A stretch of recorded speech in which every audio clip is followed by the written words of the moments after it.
At this moment in time, it looks like more Chelsea fans is getting on the same page and doing everything we can now to get rid of blueco once and for all. We are fed up with how they have treated us, and they have turned Chelsea into CFC LDN. This video will be focused on what it would take for us to become successful again if a new owner would walk in to our club in the future. It requires getting many pillars right that we're going to get into. If you're missing out any of these steps as an owner, it will be very, very difficult to be dominant for a long period of time. You will nerf yourself basically, like blueco has done.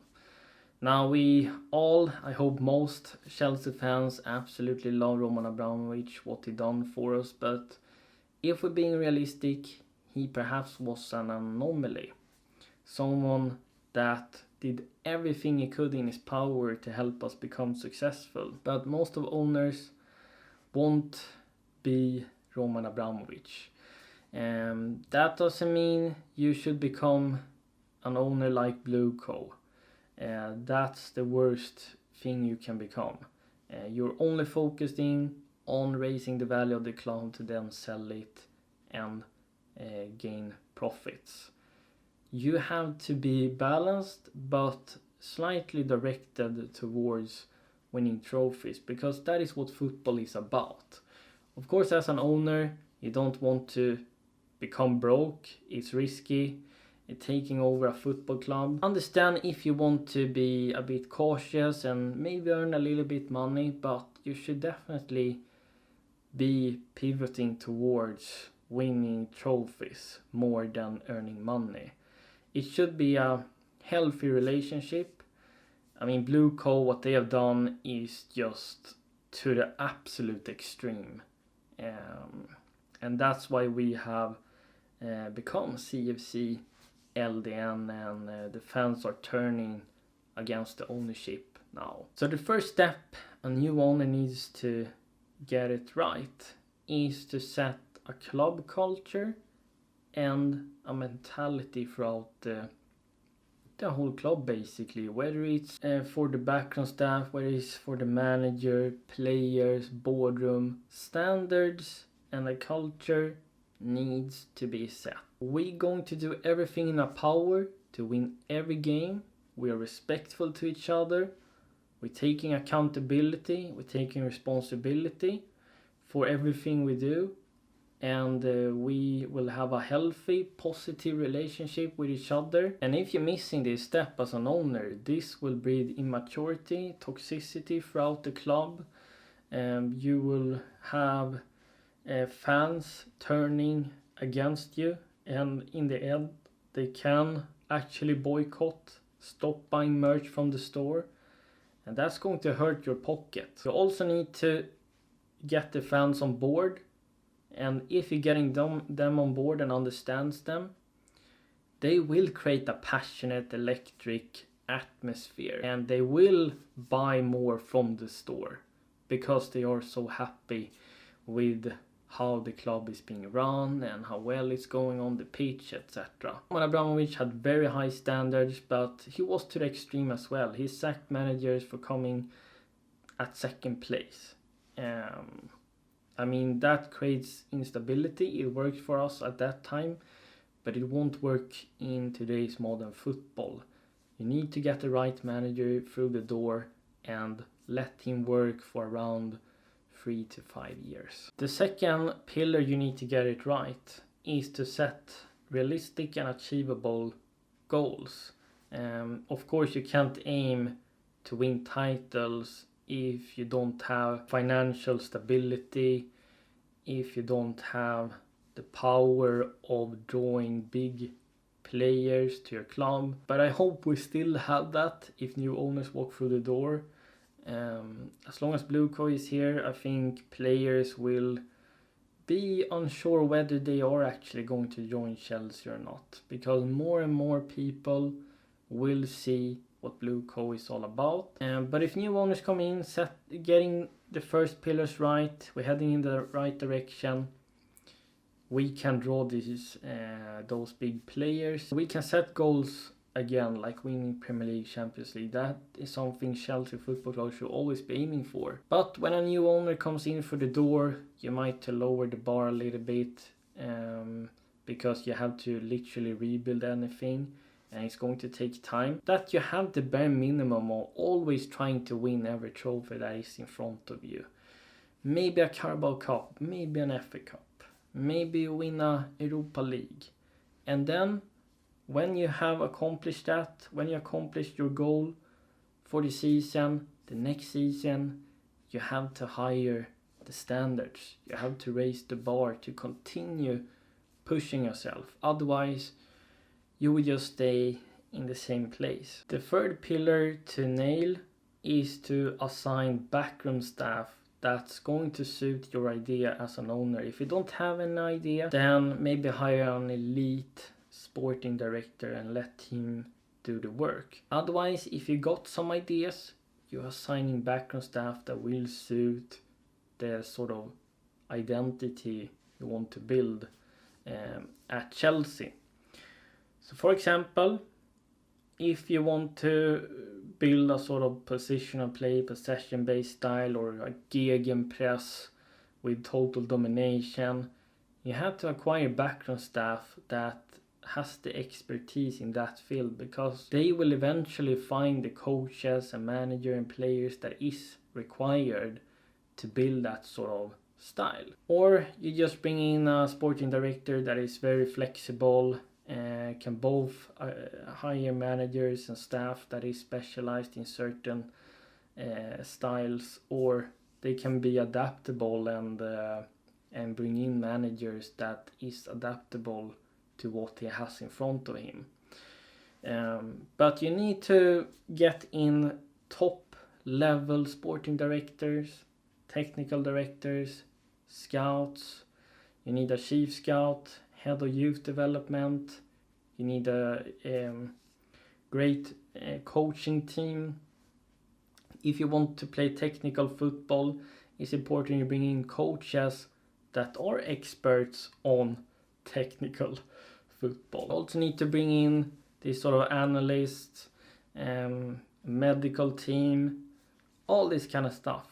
And the background stuff is actually important people that is doing the work behind the scenes that many of us don't see, but they have a huge impact on developing players, motivating them, setting up tactics, making sure players are staying fit and injury free as much as possible. The fourth pillar to get it right is to assign a manager that is either adaptable to what it has in front of him or that has a philosophy. So for example, a manager that is adaptable is perhaps Conte and Tuchel. They still have their principles, but they're also adapting to the players they have in front of them. That means they won't be completely stubborn. If a 3-back system doesn't work, they will try out a back 4 system. If you want to go with more managers that is specialized with certain philosophies, for example Luis Enrique, who loves his fluid tiki-taka positional play system, then you get that type of manager. You need to also be flexible and adaptable. You can't just be like Maresca that only has one idea and that's it, and he can never adapt to what he has in front of him. You can't have those stubborn managers. You need a bit of both. Of course, then the manager needs to be on a high level, have a big reputation as CV in terms of winning trophies. There can be those few rare managers that can just come in and don't have any experience and still deliver, but that is very rare. And why Pep Guardiola succeeds at Barcelona is because he knows La Masia football, the Barcelona style, inside and out. The fifth pillar that new owners needs to nail is to set up the core of the team as well as a recruitment strategy. First of all, he does the first 4 steps that we talked about, and then it's about time to discuss with the manager and the staff you have assigned in the boardroom and discuss what is the core players that you want to keep in this team that suits your style. Who can we build with? Who will create the spine? Who will be the leader in this team? And once you've done that, you're keeping this guy, signing new contract if they need that. And then you're setting up a recruitment strategy. Which type of players are you going to sign? Is it technical ones? Then you may be setting up scouting networks in Spain, France, Brazil, sending out your scouts and finding players that suits the manager's style, whilst also offloading players in the team that doesn't suit it. Then you're being ruthless and selling them. Perhaps you might not be able to get rid of everyone immediately. That could also be dangerous. Let's say you're selling 5 players and you're bringing in 5. Then the next summer you're doing the same. 3, 4, 5 seasons, the whole squad should be tailored to the manager, like it was under Pep Guardiola. I mean, you can do that in much faster time than 5 years, but I'm just giving you an example here. And if there are certain players you can't get rid of or that might not suit your style, you're not really sure, can't decide, then you maybe loan them out and see what they can do with their loan move. As I said before, there is also those managers that can adapt to what they have in front of you.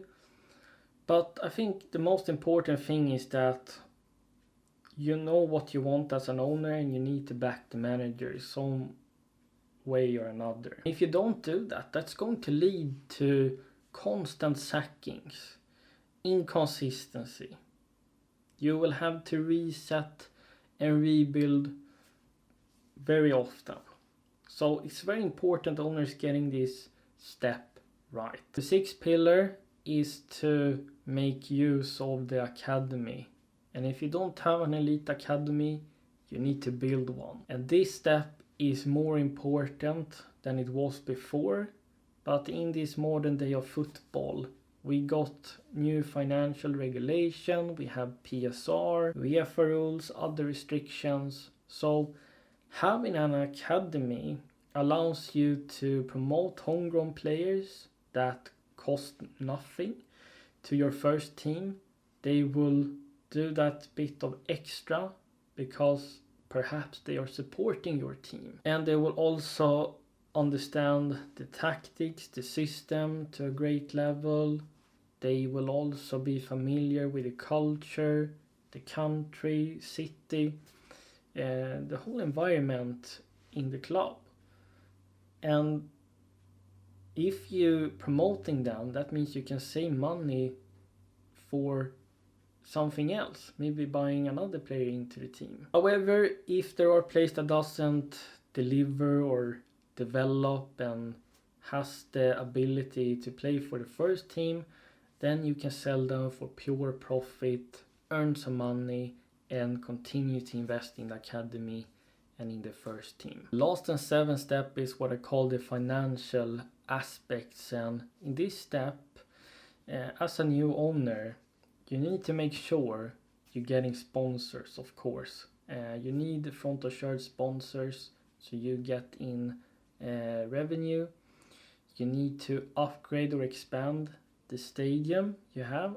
And if you can't do that, perhaps you can purchase a new plot and build a new, bigger, modern stadium, because that means you can sell more tickets, you can hold concerts, and you're getting even more money into the club. If you're missing out on this, you will fall behind from the other top teams. And you also need to upgrade facilities, upgrade the gym, pitches, whatever you can to help the players have the best environment where they can develop faster, making sure they staying fit not picking up injuries. And of course, as an owner, you also need to follow the new financial rules and regulations in terms of PSR and all this stuff. In terms of a conclusion, if you're following most of these steps, you're putting yourself in the right direction of having the biggest chance of being successful and winning trophies while also having financial stability.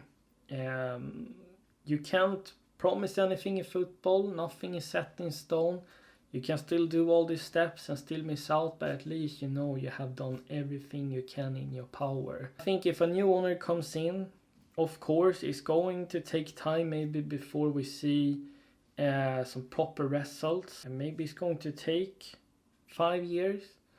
But as Thomas Tuchel once said, if you're not being relevant in the short term, you can forget about the long term. So of course, new owners need to make first good impressions and show the first 1, 2, 3 season that they are serious and that we can see that we're actually heading in the right direction. Benny here. Make sure you like this video, subscribe to my page, hit that notification bell down below so you never miss when the content drops, and Chelsea explains out.